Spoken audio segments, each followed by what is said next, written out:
Well folks, the track has been masked. I have myself some complimentary biscuits and a glass of water and a static grass applicator. Do you know what that means? It means it's time to lay some static grass. Well, after that very cringy introduction, if you weren't paying attention, go back and watch it. Actually, no, don't. In today's episode, we are doing some static grassing. So you can see the areas which have been all masked up. We've got the current diesel siding, and we also have the main inner line, which we laid ground cover in on the last episode. So that's what we're going to be static grassing. We're going to be laying just behind you there, where I can't quite get the camera to. Actually, no, I probably can. We'll give it a go, shall we? Down there, look. There you go. We're going to lay all of that all the way through, round the side, and over there. And if you also have noticed, we have the back area painted black, so it looks far more official now, which I think is pretty cool. So without further ado, enough chatting, let's get some static grassing, shall we? Oh, no, before we do that, let's tell you what we're using. So we are using the Woodland Scenics Static King as our choice of applicator. You can use a World Scenics one, you can use literally anything, as long as it works. You can even use one of them little Gauge Master puff bowls, they do the job quite nicely. Although you probably want to be using something with a bit more capacity for a target of this size, as it were. So yeah, that's what we're using. We've also got Pico Static Grass. I believe it's 4mm spring mixed in with some dead grass, which gives the nice lighter tones that you can see in that bit. That bit's slightly darker, that bit's very dark, that bit's not been done yet. And then it continues through and it gets progressively lighter again.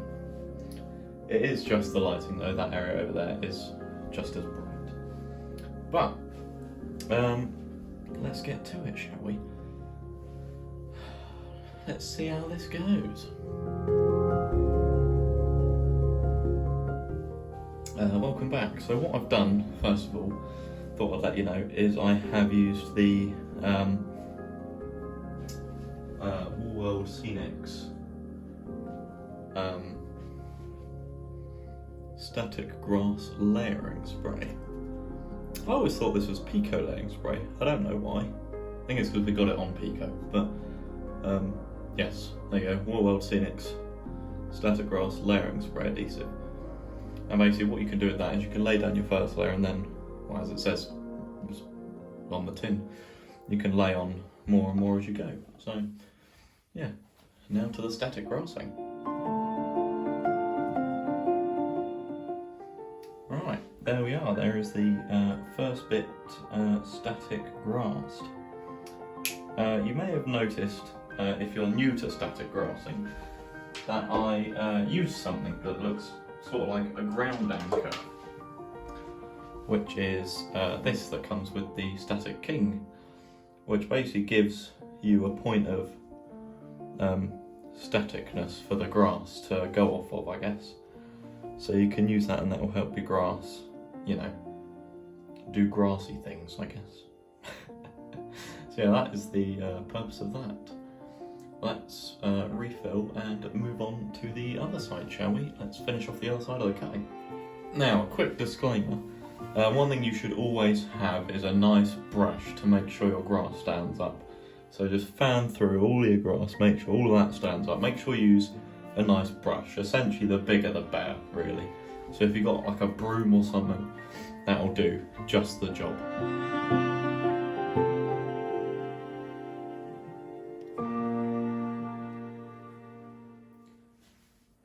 Well folks, I hope that wasn't too long of a time lapse, but there we are. And I'm not gonna lie, I'm really happy with it. It looks super, super cool. It looks really, really nice.